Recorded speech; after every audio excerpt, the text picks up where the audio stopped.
everybody, welcome to Real Life Sci-Fi. I'm Wade. I'm Willy. And I'm Erin. This is a podcast about the paranormal and contemporary mythology.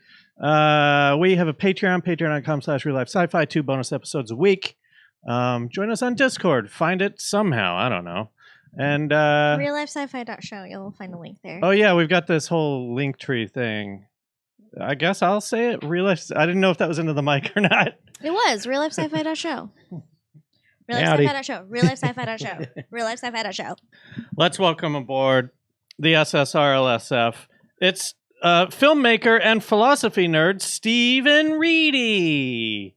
Hello. Do you go by Stephen? Steven. Okay, Definitely not Steve. Steven. You don't like Steve? My stepdad's name is Steve. That'd be way too weird. Got it. All right, Unless you're Stephen. a PH Steven. PH Steven. So that'd be weird. Everyone just call you Step. Step hen. Oh yeah, like The- Steph Curry. The hot right? girl in kindergarten called me step hen, and I'm like, I appreciate this form Yeah. of flirting. Yeah, I'll be your step hen. Yes.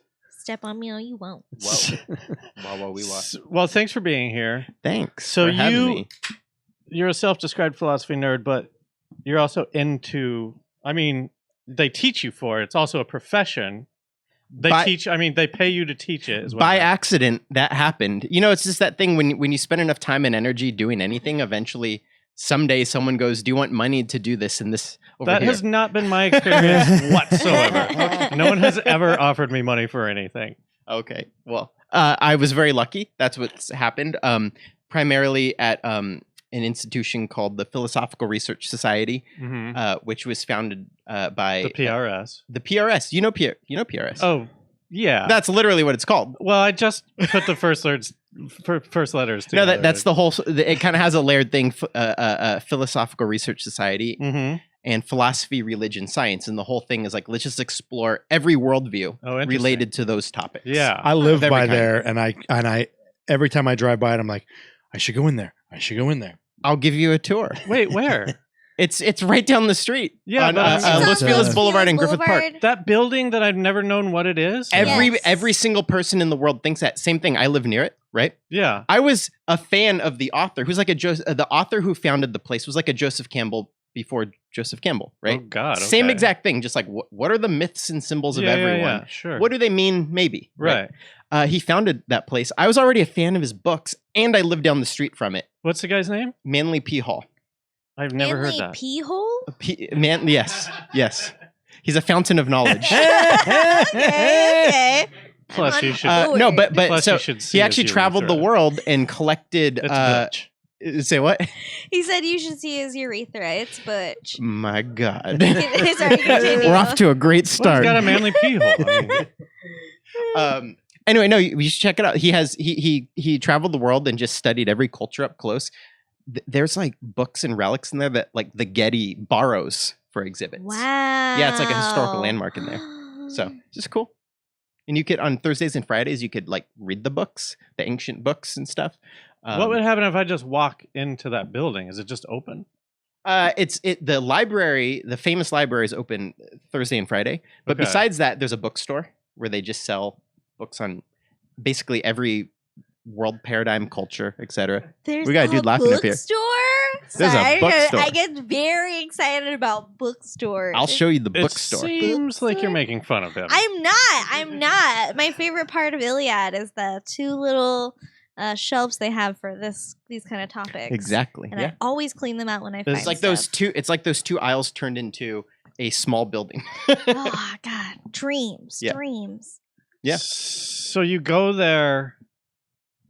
I just don't understand. So they pay you to go. Do you teach like a class there? Yeah, I do. The basics of esoteric symbolism. Did you just hang out enough there that? That's actually what happened. So back 11, 12 years ago, I was in my apartment and I was reading a book on ancient symbolism, and I close it, and at the back it says published at, and the address is like 2 blocks from me. Sure. I'm like, what the?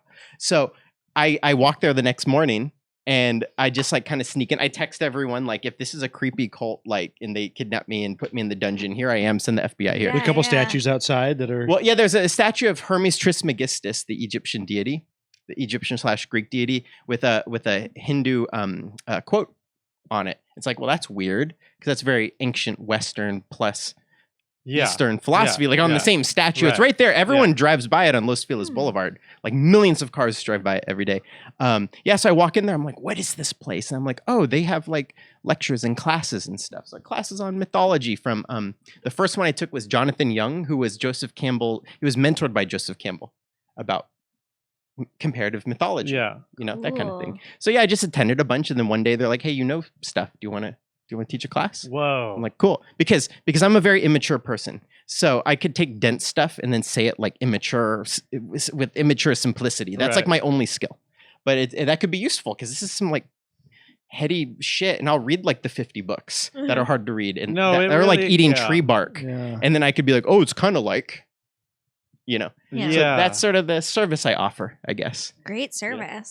Taking trees in and giving out toothpicks. I don't know. Amazing. Yes. The ones that taste like the bathed in cinnamon oil. Yeah. They're good I ones. love those ones. Cool. Well, so like we do something here. I was going to ask you how into sort of like paranormal and contemporary mythology you are, but I feel like it's best answered if we just do the sob scale. Yeah. The sob scale. Sob scale. So I talked to Stephen on Callie's show, and we did this on Callie's show. You didn't have a crying baby. No, we couldn't get it working. Psychedelic noises. Are you using our material on other people's shows? Well, it just seemed like all the conversation was just like Callie being like, "So what do you guys like about me?" And this is live. Yeah, I know. Okay. Hi, Callie. Are you there? Hi, Callie. Jesus Christ. I love Callie, so I can say these things about her. She knows it's true. It's true. We love you, Callie. And it was like super cute, but I was like, yes, but what about the rest of the hour that we're here? Well, speaking of that, we've got to get through this. Oh, yeah. Okay. Sorry. Sob scale is a 5-question quiz. At the end, I will rate you anywhere between a 0 and a 5. If you're more of a 5, you're more of a believer. If you're more of a 0, you're more of a skeptic. I forgot to say sob scale stands for skeptic or believer. Oh, okay. Not son of a bitch. Not son of a bitch. Okay. Right. Are you ready to be weighed on the sob scale? I'm ready to be weighed. First question, 3-parter. I'm like fucked up tonight. I don't know what's happening. I can't get my words right. First question, 3-parter. Do you believe in aliens? If so, have they visited Earth? If so, have they visited Earth in the last 300 years? I can't say I believe in aliens, but it would be rational if they existed statistically. I have not had an alien experience. I loved the show X-Files and Sightings growing up. They have to exist, but I'm not going to say I believe in something until I've touched personal evidence myself, because that's also important when we talk about the study of invisible or subtle things. The second something weird happens to me, I'll be like, yeah, I'm leaning in the direction of believer, but I can't say that. I would almost say that's a no. It's a 1% no. It's 51% no, 49% yes. All right. So But because I'm actually more skeptic than not. That's why it's we'll so be the weird. judge I'm of into that. this shit. Please do not give yourself a Okay. skeptic score. Okay. The measurement continues. Second question. Ghosts? Yes. I do believe in ghosts. So that means you've definitely had a physical experience with them. I've experienced a small handful of some weird, crazy stuff. You got a good brief one you can tell us? Yeah, okay. So I was renting a house. It had a pretty high ceiling, like 20-foot high ceiling, and a really old ceiling fan, okay? I'm sitting, and it's right above my computer. I'm at the computer and I actually hear a voice, okay? And it says, go sit in the front yard right now. And I'm like, no. Like, what the fuck? It's like, go right now. And I'm like, I'm just saying this in my head. I'm like, no. It's like, go sit in the front yard right now. I'm like, fine, Jesus Christ. I'm going crazy. I sit in the front yard. My roommate comes home and she goes, what are you doing? I'm like, you're not going to believe this. I heard a voice that said, go sit in the front yard. I was only out there 2 minutes. I'm like, I'm a crazy person. I'm sorry. Go inside. The room had exploded. The ceiling fan had fallen. And this thing was like an old ceiling fan before regulations. It was made out of like a lawnmower motor, thick glass, thick metal. And it had fallen and like ping ponged around the room. My computer chair was it was a very long, narrow room. My computer chair was 15 feet over there. Everything was shredded. Splinter. I would have died for sure. And I don't know what was going on with that, but that happened. Wow. Yeah. Yeah. It's wild. So there's one. That's I love that you said no crazy. twice. Yeah, because I skew more skeptic, and I'm like, no, I have schizophrenia. Was this it is a, insane. Yeah, that's my question. No was it voice. No. It was like Was it in my own something? head. was it definitely a voice or was it a feeling that you? No, gave it a was voice it to? was words. It was words. Was it your voice? I don't know. It might have been. Crazy. But because at the time I'm just like, I'm a crazy person. I haven't slept enough. You know what I mean? Yeah. I don't do drugs, so it couldn't have been that. Oh well, just You do know, drugs, man. I just So at least I would have had an excuse, right? So there we go. Wow. Fuck. Okay. Super fucking weird, dude. I can't explain it. When you walked in there with your roommate, did she think that you were making an excuse for breaking the place? No. Well, she was a devotee of a religion. So right off the bat, she's like, you're protected. That was a guardian angel. Holy shit. So I walked in. Thank God I told her. I was sitting in the front yard going like, I'm a crazy person. This just happened. I'm doing it. I've only been here 2 minutes when I'm getting bitten by mosquitoes. It's cold out. Go inside and I call her in. I'm like, dude. And she comes in and we're both like, Wow. it took me, it broke everything. Not the computer, luckily, but it like broke Yeah, my thank printer, broke my goodness. chair, broke my desk, you know? Oh my gosh. Wild, dude. Yeah. Where was Whew. this? Altadena. You want to go crazier? Oh, you want to God. go crazier? Altadena The- is so haunted. The dude, oh, you're gonna fucking love this. The dude who lived in the house before me worked for NASA JPL in the department of I don't want to say the alien department, but he drew concept art of what alien worlds might be like. And That's his I had job? reason to believe, Why do they have because a guy on the payroll that just does that? well, because he started like in the early 1900s, something like that, as a comic book artist. And then he started doing sci-fi novel covers. God, I wish I could remember his name. I could find it very easily after this. And then NASA JPL said, "You're very good at drawing like sci-fi stuff. Can you just be the concept artist of our theories of this?" So then he went and worked at NASA JPL. That is and- a cool job. And they have their own weird occult history. Yeah. Oh, yeah, yeah. You know what I they mean? do, yeah. So that's where with no facts I could put behind this, I go, maybe there's something with the previous. Yeah. Isn't that wild? Yeah. Check your basement. I See if you actually- have a basement. Yeah. Well, I did. Well, I checked the garage, just unrelated, and I found a bunch of really old stamps, and I'm like, I'm a millionaire Uh-huh. because there are stamps from like 1901. Oh wow. And they did go up in value by like 300 times, which meant they went from like a quarter of a penny to like being worth $3. You know what I mean? yeah. But also, this guy, while living at this house, tutored Frank Sinatra Ooh. in painting. Okay, because Frank Sinatra was a fan of this dude's comic books back in the day, and then I think a more retired Frank Sinatra, I don't know if I have the timeline right, then went to his hero and got painting lessons and made an art show called the Little Pumpkin series, and it was of naked girls. And I'm like, my bedroom was what used to be the painting room in this house, and I'm like, Frank Sinatra in this room, interesting, maybe. So What is the? That's Why is it called the awesome. Little Pump? Is that what he I don't know. called Google ladies? it. There's Little there's the Pumpkin? people in the chat room here. They're already googling Manly P Hall. I can Hey, see. little So- pumpkin. I'm Frankie Blue Eyes here. Maybe he likes butts and he just calls them little Right. pumpkins. Yeah, Just a little who Put your knows? little pumpkin on my lap. Ugh. Pumpkin patch. Hashtag Frank. Third question. Yeah, I'm trying. If Willie would stop grossing me out. Put your little pumpkin on my lap. Gross, dude. Don't say it again. Third question. I'm trying to think of what it is. Bigfoot. I don't believe in Bigfoot. Cool. If Every ever week- I was given Every reasonable week evidence, this guy gets insulted. yeah, and we went through this went on the Kale Fontecchio Seafoam Centennial episode. That's how I'm here. Yeah. You asked the Bigfoot question. No, I don't Yeah. believe in Bigfoot, but prove me wrong. No, fair Yeah. enough. No one here does. Maddie Maybe and her Willie. Maddie and her sister though, they were like, my dad is in the woods doing a documentary about Bigfoot right now. And I was like, what? What? Bigfoot? I forgot about that. Did it come out? I don't think so, not yet. Fourth question. Psychics. Psychics? Can we define psychics like predicting the future or being in touch with subtle invisible intelligences? Blah blah blah. Extrasensory. I think you define the I one. kind of yeah. feel like it's up to you to define Okay. it. Yeah. I'll define it loosely, Okay. and then I'll answer it. Yeah. I do believe that some people pretend to have these subtle abilities, and I also believe some people do have the abilities to at least communicate with subtle intelligences. I'm not so sold on predicting the future. However, there's logic to it.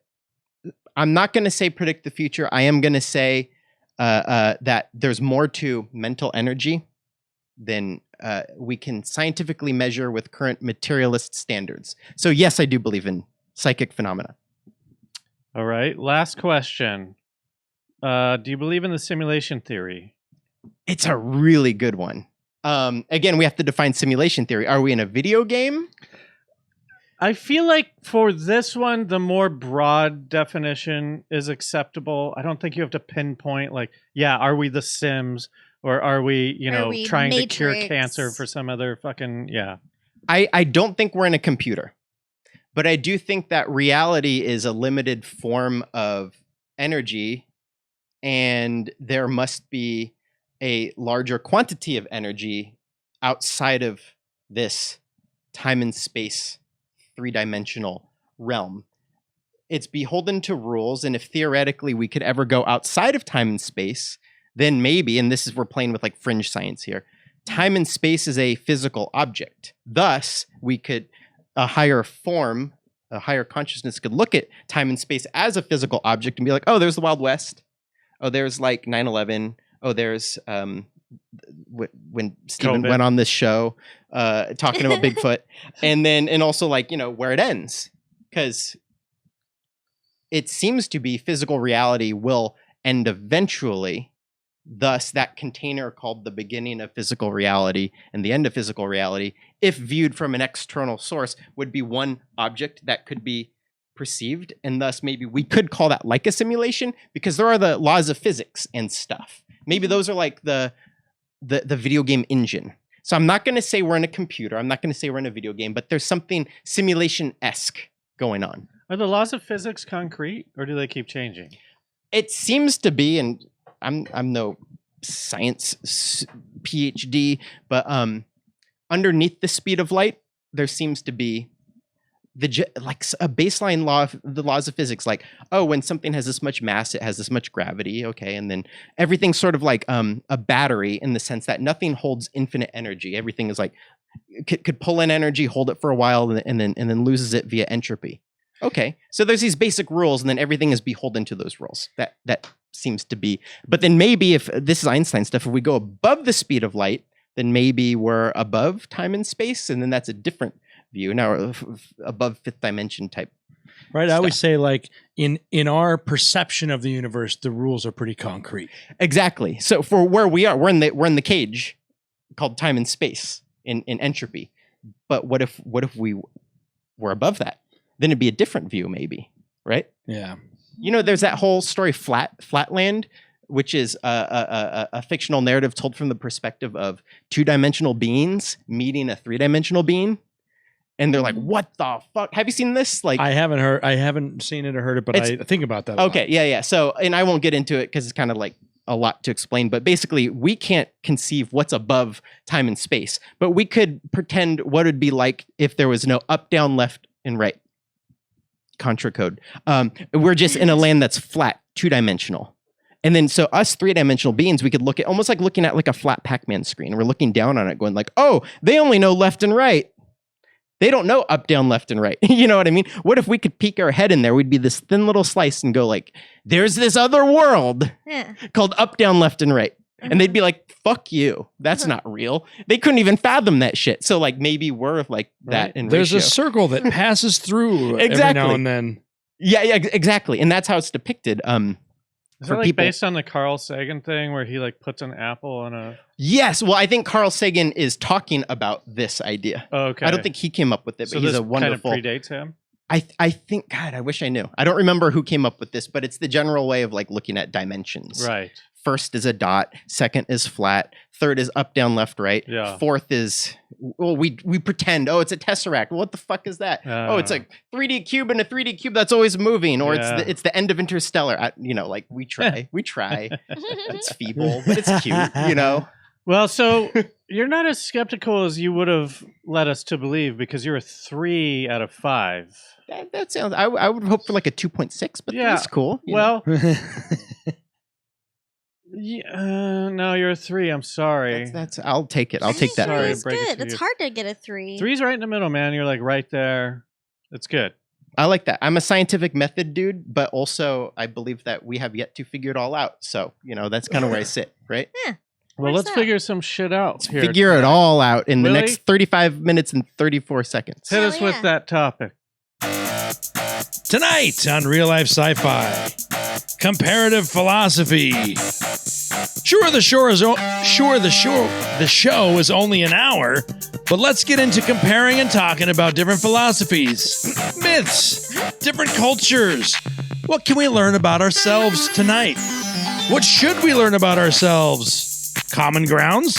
Aliens? Is the study of different philosophical traditions and how they are similar or different helping us to experience tomorrow? Tonight on Real Life Sci-Fi. That was beautiful. well worded. Thanks. Half of it was not worded. So, we're in your wheelhouse here. Oh, for sure. Do you guys have any sort of like starters? Do you want some of my starter questions? No. Side note, someone said Flatlanders was written in 1967. No. 67 Flatlanders. Oh. Trying to read the chat. 67. So when was Sagan was 70s kind of? 70s, 80s, yeah. I mean, he was around the 60s, but... I have a question, Stephen.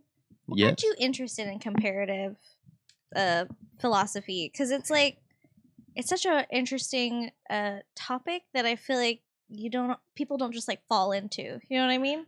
For sure. There's a couple different ways. I'll tell you the biggest one. And it's smaller than you might think.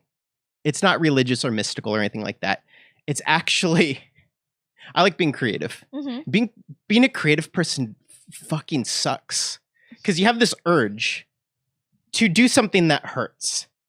And after a long process of hurt, you reach a point when it's done, and then upon its completion, that might hurt even more when it sucks or people don't like it. Mm-hmm. Yet then you go back and do it again, or I go back and do it again. So then my question as a little kid was, what is creativity? Mm-hmm.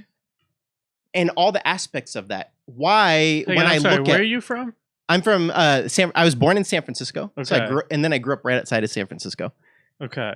And follow up to that, what did your parents do? My mom was an accountant and my dad was a drapery installer. Did you grow up religious? I was the only not rich kid at a preppy Catholic school, and it made me so this might be part of it. It made me hyper cynical to religion because I just saw a bunch of hypocrites. Uh-huh. A big thing. I actually just wrote an article about this a few days ago. Everyone in church would be like, "Peace be with you, peace be with you." Then like road rage each other in the parking lot, and I'm like, "This is stupid." And so the religious part of all that didn't give me any complex good or bad. I wasn't like, "I hate all religion" or "Religion's cool." But there was a great science teacher there, Mrs. Craiolo. So I fell in love with the scientific method. Her name was I was right Crayola? there by the Lawrence Livermore Lab, and I was on the path to be a scientist at the Lawrence Livermore Lab. I won a big like national science fair, and as an 8th grader, they brought me in to hang out with them as they decoded the human genome. Cool. This would be like the late 90s. And also I got to watch them break ground for, is it the fission or fusion laser that they have going? So anyway, I was like super into that. So then the scientific method and my love of it and just being a nerd, and I was actually really into like carnivorous plants and biology type stuff. Uh-huh. So then that combined with the creative urge thing just made me ask questions. Mhm. I think if you follow the scientific method questioning, which is just hypothesis, observation, experiment, for the invisible things. Well, one, you reach psychology, the study of the invisibles called emotions and thoughts.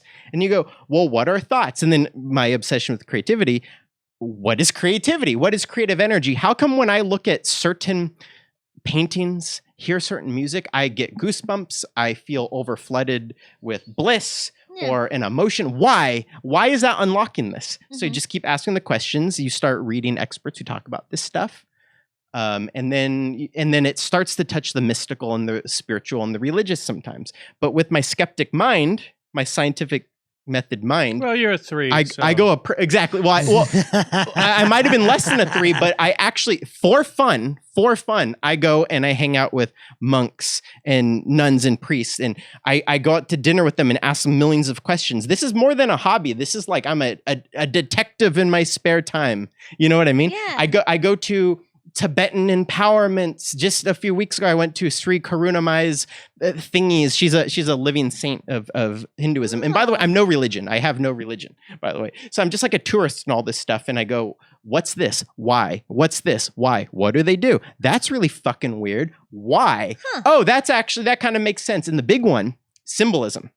Surreal art. What's the deal? Like there's like this snake doing this weird thing. Why? Or there's this goddess who's naked who has skulls around her neck stepping on a blue dude. Why? Yeah. And then you ask them why, and they're like, oh, it's like mythology, psychology. We're just trying to talk about we're talking about science, we're talking about emotions, we're talking about the general process of all things in time and space. You know what I mean? You're lucky Etc. to have people that have answers like that. You know what I mean? Because I feel like in different situations, there are people that define it too much, especially when you're mixing into the religious world. And sometimes you get people who are certain. And I'll listen to them, but I think we need humility, because until we could measure this stuff and repeat it predictably, the way we've done with so many things, like the wonders of technology we have, or the wonders of chemistry that we have, observable, understandable, repeatable. People can build Until we could computers do in their that- living rooms now. Say what? People can build computers in their living Yeah, rooms. Wi-Fi. What the fuck is Wi-Fi? Yeah. You know, so until we get to the point where we understand these mystical concepts the way we understand Wi-Fi, Yeah. you know, Do you think we have to have humility. Do you think it's understandable though? That's a great question. I think people. 'Cause isn't this a wild goose chase in a way, or is that the fun of it? This is where it gets interesting. So, is it? See, here's where it's a little bit of bullshit. I think it has to be experienced. The great metaphor is you could read a million books on what a mango tastes like. But you can't smell. Eventually, you need what to eat. it's like in the Sistine Chapel. Yeah, sure. Or Good one, yeah. eat the actual mango. You know what I mean? So then it's like, well, then how do you eat the mango? And then I should have went with your metaphor and the mango, done the mango thing. You can want read the books mango? on You what can't have the mango. what an ancient church smells like. It probably smells like dust and mold and maybe Sure. some incense. You know Yeah, what I mean? probably, but you don't know. I love the idea of a ghost trying to explain the afterlife to somebody. What's this? Sit down. I'm trying to tell you about this. Yeah, what would they say? Yeah, what would they say? But what is the key? Is there like a key sort of philosophical, I don't know, like tent pole or understanding that everyone is sort of branching off of, or is it fucking Wild West? No, I think there's a couple good, solid, simple words, but I'll say one: evolution.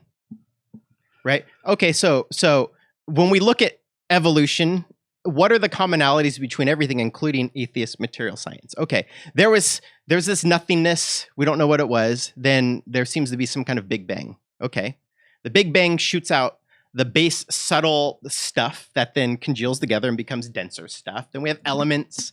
Then we have like a dead planet called Earth, and it, you know, in a solar system. And then somehow things start popping out of it. And the things first are lifelike but not alive. First there's rock, then there's a crystal, not alive, but it grows, quote unquote. It eats the minerals of the water it's near. And if it's not near that water, it's not going to grow. So that's kind of like eating. It's not alive. Okay. Then you jump to the next octave. There's a plant. Well, a plant contains crystals, sugar crystals for one, to hold solar radiation. Okay, now that is alive. So it's like a crystal with a little more willpower, and it's holding something called life. I don't know what life is, but it's holding this energy called life, and it has a little bit of point A to point B. I want to go over there where the food is, the sun or the water. Okay, so it goes over there, but it's real slow. So then evolution pops us into animals, which are like plants in the nervous system and the respiratory system and the lymphatic system, and the neurons are all very plant-like, right? Okay, that's interesting. So an animal seems to be sort of like a plant and a crystal with a lot more volition, a lot more power to connect point A to point B. All we're talking about is the ability to connect point A to point B. So then we get humans. Oh, now we have our prefrontal cortex. Wow, we could like reason and we could do stuff. We have thumbs, right? So we could do yet even more. And then as humans have evolved, we've gotten better and better at connecting point A to point B. So then maybe there's a next octave of us where we connect point A to point B better. And the challenges of yesterday aren't challenges anymore, almost like a metaphoric immune system for an entire species, right? So then you go, okay, I just talked about science. That's just normal ass science right there, evolution. And maybe some details wrong in what I just said, but we could say life seems to go from dense to subtle, from a rock or a crystal or a plant to an animal to a human. Dense to subtle, unfree to more free, dumb to smart, ignorant to wise. Then religion, spirituality, mystical systems could start to chime in and go, the next step of evolution is using our mind more. Okay, and that's mystics might say prayer is a real thing. Psychism is a real thing. Mental energy is a real thing. Vibes are a real thing. You can do things with them. You could train yourself to have bigger muscles of using them. My question is, maybe, you know, what is the A to B of trying to figure that out, like mysticism, religion, philosophy? Yeah. Like why is that happening? Plants don't do that. Animals don't do it. Why do we do it? Well, yeah. So it seems to be, and now we're in the realm of questioning. Like nothing I say has any certainty. Sure. I'm just sort of like summarizing the greatest hits. And of course I have my biases. Okay. And I might lean into some of those biases. Yeah. So if evolution is dumb to smart, unfree to free, subtle to dense, etc., in essence, we're just able to hold and use more flavors of energy. Plants could only use a little bit of energy. And then here we are using all these types of emotional energy, all these types of mental energy.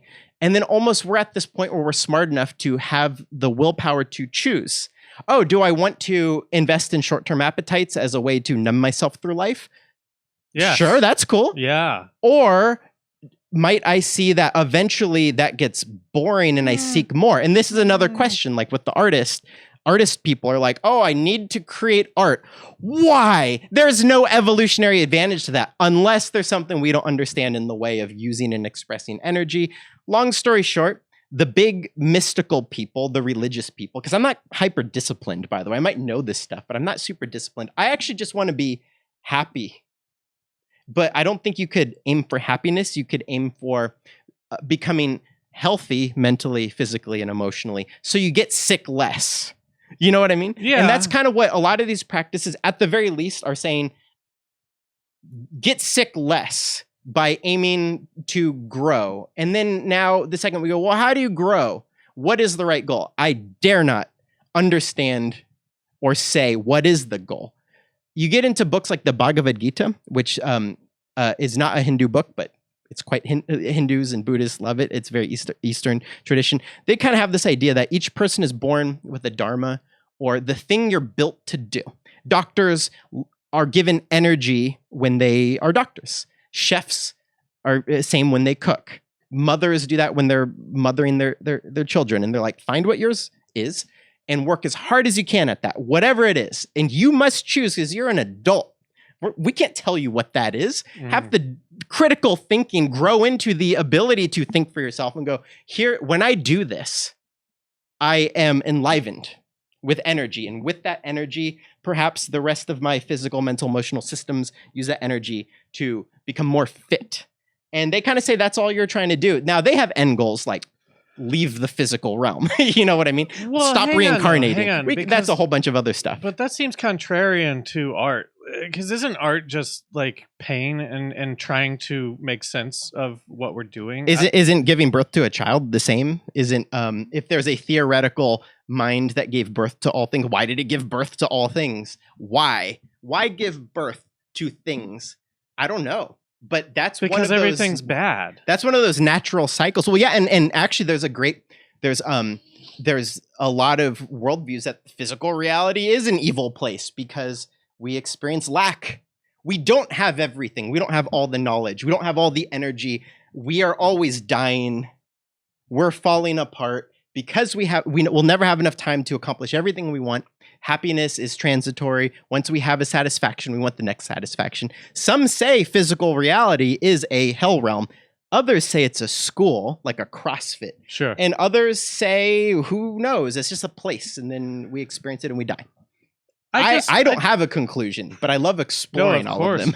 But don't you think that like subscribing to a religion is giving up on the journey of trying to figure out what this is? I love that question because I literally just wrote an article about it the other day, and it's sort of like, how about this? Because I've seen a lot of good come from religions, and I've also seen nightmares come from religions. So let's say both. Yeah. It depends. Right. But at the end of the day, and remember, a lot of respect for religions when they're helpful, and fuck them when they're abusive and all that shit. I think at the end of the day, if they're not teaching you to think for yourself, you're a perpetual child. I think religions can be like parents who hopefully give you data that's useful for when you enter the real world as an adult. Modern society, be it religions or otherwise, isn't so happy about or isn't so supportive of people becoming adults. So religion, I think, could be, or spiritual systems could be, giving you the goods to then go, now I got to try it on for myself and figure it out for myself. I hope I was given the right trivia, data, and advice, but inevitably I have to challenge it. I have to experience it for myself. And then maybe it's useful. Maybe it's real. Maybe it's not. Maybe half of it was good. And now I could be useful and successful in this way and got to figure it out in that way. I mean, I would love it if people who were subscribed to major religions would have that critical thinking, but they don't. They check out. They go, well, this is the way it is because that's what I was told, and if you don't believe that, then fuck you. That is stagnant. That is dead. Right. That is closed-minded. Yeah. We need to always be looking forward. I think it's dangerous, and this even goes just to go into basic ass school. Oh yeah, I absorbed all the knowledge. I am a trivia sponge. Well, yeah, no, that's not what I learned from Professor blah blah blah. God, that is the worst type of smart person. The trivia parrot. Yeah, I think George Orwell called them gramophone minds. They just repeat the record. And I don't care if that's religion. I don't care if that's physics class. I don't care if that's editing class. I don't care if that's film class. Film needs to keep pushing itself forward, or we're just gonna have endless Indiana Jones and the Dial of Destiny, saltine cracker, generic movies that just follow the formula. Oh, we gotta review. Push it forward. It sounds like you've seen it. I have seen it. Okay, and it's okay. The results are. It's like eating saltine crackers for dinner. Is it better than Crystal Skull? Where do you rank them? Rank the four. Oh my God. Raiders. Okay. Crusade. Temple. Yeah. Ooh. Crystal Skull is a piece of shit, but it's got Spielberg magic and it has his dark humor and it has his cinematic tools. You know what though? Fuck it. Crystal Skull's better than Dial of Destiny, even though Dial of Destiny is actually a better movie. Wow. I know. This would be a 4-hour conversation. Shia LaBeouf and the monkey hair and everything? Oh, God. The monkey shit was so bad. It was so bad. I was in the theater in 2008. ArcLight Cinerama Dome, just like... I was there. Friends. I was there. Like, why? He's swinging with monkeys? Yeah. Why? And you would still take Crystal Skull over Dial of Destiny? Yes, because because Spielberg is intentional. He tries things. He's quirky. Wait, did he direct that? Crystal Skull, yeah. Oh, I didn't know that. Yeah. Okay. That's why it feels good, but it looks weird. Yeah. Well, his mom had an emotional affair with his dad's friend, and they had to Spielberg move. Is this Honey Boy? Isn't this? Is Wait, this am I Honey Boy? wrong? No, I'm right. You're talking Fablemans. Fablemans. Oh, gotcha. Jesus, I'm sorry, I I'm have sorry. not watched I see. Fablemans. It's autobiographical, isn't it? Or no, it's just biographical. Semi. Inspired by. Yeah. Sorry to bring it back to No, please. our topic. Bring it back to the weirdness. What are some interesting similarities or differences that you've noticed among different philosophical traditions during your research? Yeah. One of them is, how about snakes? Snakes is a fun symbol thing. Snakes. It's in every major religion has the snake symbolism, especially in the weird stories and the very weird art. Garden of Eden, Kabbalah, it's going up the tree of life diagram. In the Vedic traditions, like Lord Shiva has around his neck for one thing. So to summarize, what might that mean? And I'm gonna grossly oversimplify it, but there's use in this. It seems to represent, and this goes back to what we said, the energy of the physical. Mm-hmm. Meaning there would be something called the non-physical or above physical, which is all, I mean, religion's always like, what is above the physical? You know, what's in the divine realms, the higher realms, whatever. So snakes, why? Why would they use snakes for this? And it's really interesting because it generally seems to have the same bullet points.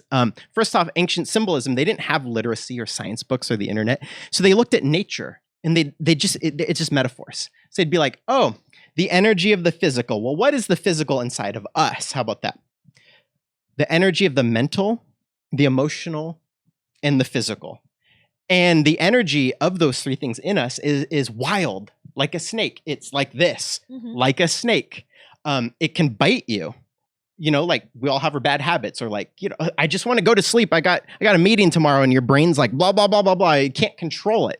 You know, and it's biting you. It's hurting, metaphorically biting you. Snakes on a brain. Yeah, and then snakes. I think, you know, there's snakes. Oh my god, that took me 5 seconds to figure out. No, but then the metaphor goes. But if you learn to domesticate, if it's aimed downwards, there's sort of this general belief that the bottom half of our body is the animal half.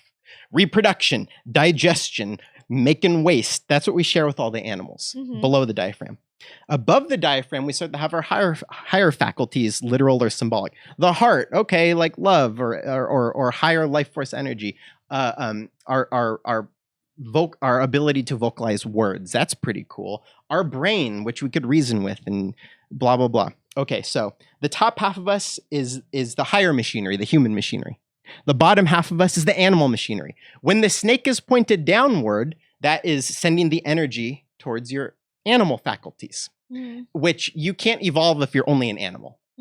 But if you're animal and human, you can move forward. But if you're just food and fucking, you're not gonna like climb the corporate ladder. How about that? You're not really. You're gonna be like an animal. Depends on how rich your parents were. Exactly, and you know, like this is an imperfect statement because food and fucking does get people very far. So let's just take it with grains of salt. Humility. Okay, snake going down, powering the animal machines. Snake going up, powering the higher machineries. You got the Kundalini, and they're like, oh, it's powering all of your machineries and then some. It's opening up a portal to the higher. Okay.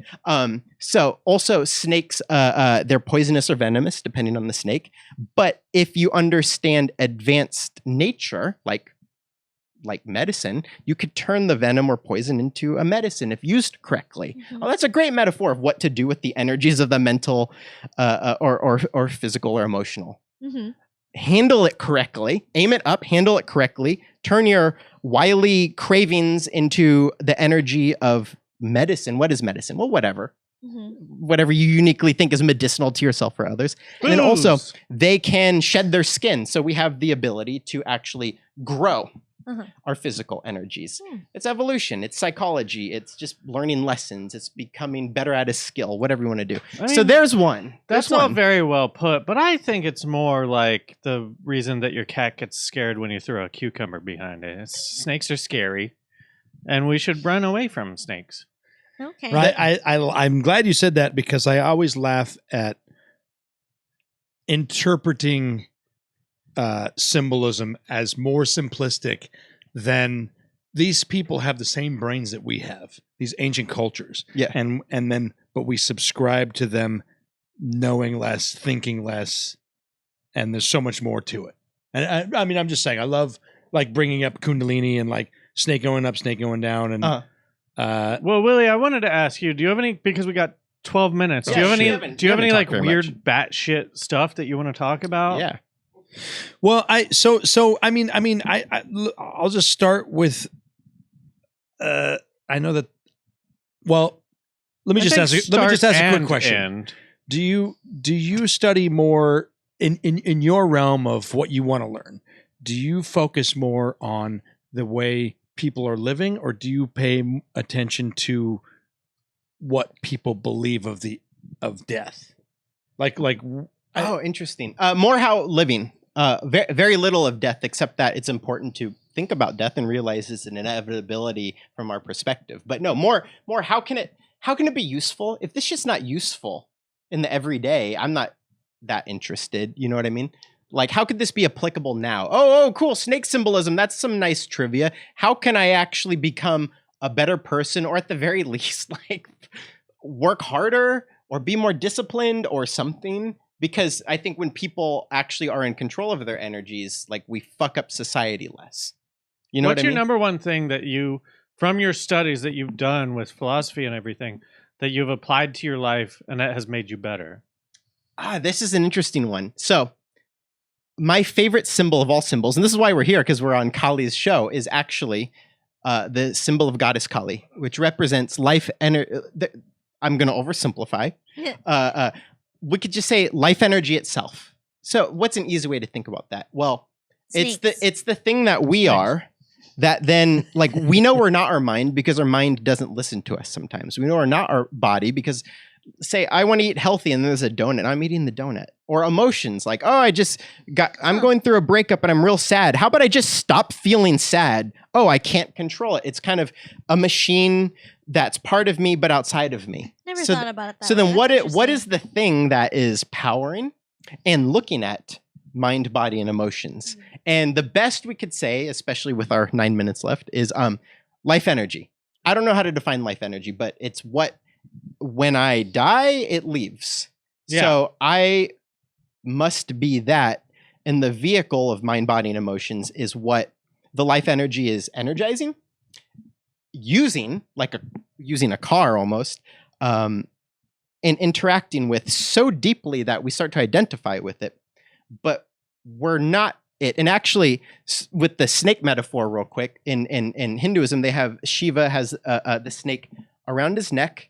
It's his loyal pet. Because that's what we want to do with it. You don't want to be like, oh, gross, my human body is bad. That doesn't seem to work. It's more like you make a collaboration with it, the way you collaborate with your pet. And then it loves you. And that's why in Lord Shiva, a symbol, we could say, of a perfected physical entity. How about that? The physical energies are a loyal pet hanging on his shoulder. Like, what's up? I love you. I'll do what you want, but I'm not messing with you. So it seems like what you're saying is, forgive me for putting words into your mouth because I could be way wrong. What you're saying is, we're driving cars right now. When we die, we leave the car, and at that moment, you would either be happy about what you did in the car or completely regret it, right? Yeah, and afterlife stuff, I wouldn't say is a specialty of mine. I mean, I know what the various people believe. Some could say you reincarnate, and actually lives themselves are like schools until you've learned every lesson, and then you're done. But I fucking kind of hate Moksha that. and samsara. So yeah, you don't have to subscribe to it because I can't prove it. I don't have a reason. But it goes, oh, that could make sense. There's always cycles. I just feel like that's like the fucking carrot on a stick. Kind of way to live your life. And it could send people down some weird paths. So wait, what was your question though about this? Well, fuck, I don't know. I guess I just like if we are just like operating this machinery, are we combative with the machinery or like what? I guess what I'm saying is, what is the point of life? Which is like not something we can sum up in 7.5 minutes. But that's kind of what we're trying to do, right? With philosophy. The best I could say, that, and this goes back to my whole thing about creativity. Like, I'm happy when I engage in creative activities. And there's a couple creative disciplines I like. I like metal sculpture. I like filmmaking. Why? I don't know. But you're definitely like an outlier because you... Well, but it doesn't have to be creativity. It could be, I don't want kids ever. God, that would drive me crazy. Yes. But I know some friends of mine are such good parents, and all they want to do is clean up the mess their kid made, help the kid with homework. They glow when they do it. I know someone who is very good at cooking, and when she cooks, she is glowing. She's not even like a professional chef. When she does it, she's happy. It like balances her. Yeah. So I think the best we can say to answer your question, because we have to be rational about this, and I'm no fucking guru expert here, so I don't have the answers, but it seems to be in practice. Listen, we're not looking for answers. This is just discussion. Well, but there does seem to be, when we find those things we like doing that, number one, aren't going to break us the way like a heroin addiction will break us, but bring us benefit. We enjoy the process of doing it. And how about this? When energy moves through us, the side effect often seems to be health and happiness. Seems to be. Whereas we're stagnant and and we're dead and we can't get out of bed and the energy's not moving through us. That seems to be depression and sickness, right? Seems to be. A good metaphor of this, I'm not going to go too deep into it, but water is generally a symbol in esoteric symbolism across all cultures. Water is generally life energy. And when water is stagnant, what does it do? It attracts disease, parasites. Yeah, so many mosquitoes. That's Like like why a water LA, plant. Yeah. LA needs to keep moving. And we seem to be kind of like that as entities. So how about this? The enemy is stagnation of your waters of life energy. And when we're moving it and when it's clean and it's fresh, it seems to be vitalizing parts of us. The most And interesting that's question fulfilling. that I could say to that would be, what if the thing that you think is giving you energy is actually making you stagnate? Well, that's actually when they say a one way to look at it is short-term appetites versus long-term goals. Short-term appetites can often lead to stagnation. I say often because there's no one-size-fits-all dogma here.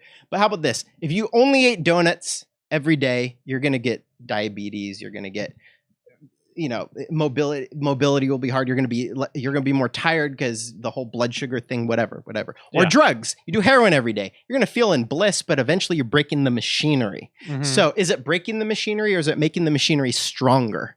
That's one way to assess. And but I'm sorry, Willie. Go ahead. Well, I just meant more like there's people in Hollywood, they will never make it. Me, for one. They don't understand that they won't ever make it, right? Because there's this thing in your brain going like, no, it'll be fine. You can make it eventually. That's a horrible life.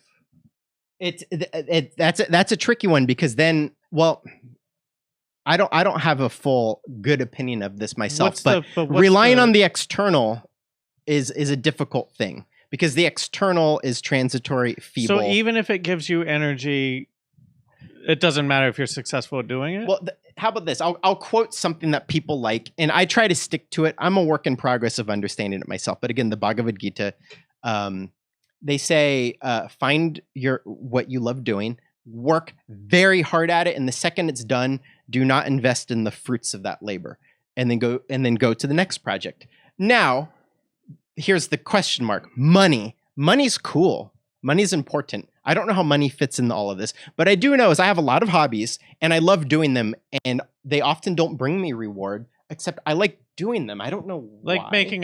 putting a puzzle together. I love puzzles. Yeah. It's a serotonin thing, but at the end of it, you put the puzzle back in the box, and it's like you never did it in the Yeah, first and then place. of course now let's just get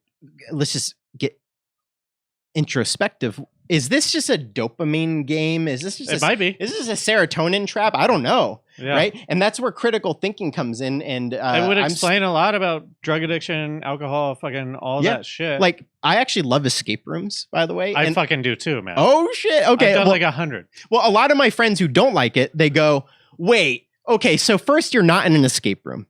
Then you pay money to be locked in a room and you struggle and stress. And the goal is to end up where you started before you spent money, but you've spent money. Talk Why? about oversimplification. That's not it, man. And I go, because the journey's cool often. Sometimes. The journey, I mean, but that's the old fucking cliche. It's not about the result, it's about the journey, right? But not about if we zoom out and look at at how feeble and impermanent life is, like everything we do is everything pointless. is that. Exactly. But then So yet we shut have the this fuck up. we have this drive to meaning. Yeah, I spent $60 on an escape room. Shut up. I solved the puzzles. Made me feel good about myself. Yeah. Now I feel like I'm not an idiot. So it's almost like, and what is that? Is that stupid or is that Dopamine. cool? I mean, you're right. Is that a life well lived or is that a dopamine trap and we're just fooling ourselves? Is that meaningful or does nothing have meaning? I don't know. So what I don't nihilism, know. right? I mean, Dopamine so trap. we're running up against the gun here. Oh no. Time is Uh, fake though. That's okay. time is definitely Oh, fake. no, we're inside time. Time is real. But right Okay. now we're inside time. Yes. Because there are people waiting for us. There's so, 1 minute and 34 seconds. Cyberpunk Megazone in We've 2 got to wrap minutes. this up. And Cyberpunk. and I fucking could talk to you forever. I'll Guess come back what? whenever you want. Stay for the more? Say, what's the more? It's after Yeah, this? sure, whatever you want. Yeah. So I we're gonna want to co- talk to you two more too. Jeez, but I love skepticism. I know. Well, it's important. weird because I feel like I don't know if I No, was we're overbearing listening, on, but that's what's on these. happening. No, by the way, Way's better at skepticism is the most interrupting. important element of this shit I like exploring, by the way. So you're important here. So we're gonna continue the conversation. Yes. Stephen Reedy. Reedy. Good quick plugs. Go to patreon.com/RealLifeSciFi if you want to continue this conversation. Quick plugs. StephenReedy.com or look up my classes on the Philosophical Research Society website. REEDY. I'm Yeah. gonna take one. STEPHENREEDY. I'll just send them to you. Cool. Guys, Thank you. You got 40 seconds. Do with it what you will. You could take it. Quickly, why it's weird. I have a 5-year-old, and I explained to him that Godzilla could just be walking around having a good time, and That's not he what I thought could you be were gonna say. affecting other people in a negative way. Shin Does that Godzilla? make Which his- Godzilla? That's really not what I Yeah, thought you were Shin gonna say. Wow. All right, Erin? 20 seconds. We're going to slowly say my goodbyes over the next couple weeks, right? You're saying this now Yeah, with 10 seconds. Erin's leaving the show. 10 seconds left. Wait, you're leaving the show? Yeah. In a couple weeks. I don't know why you wouldn't have said that before there was 10 seconds left. Because it's fun to see Cliffhanger! at the end. Just because you're paranoid doesn't mean they're not after you. Thanks for watching.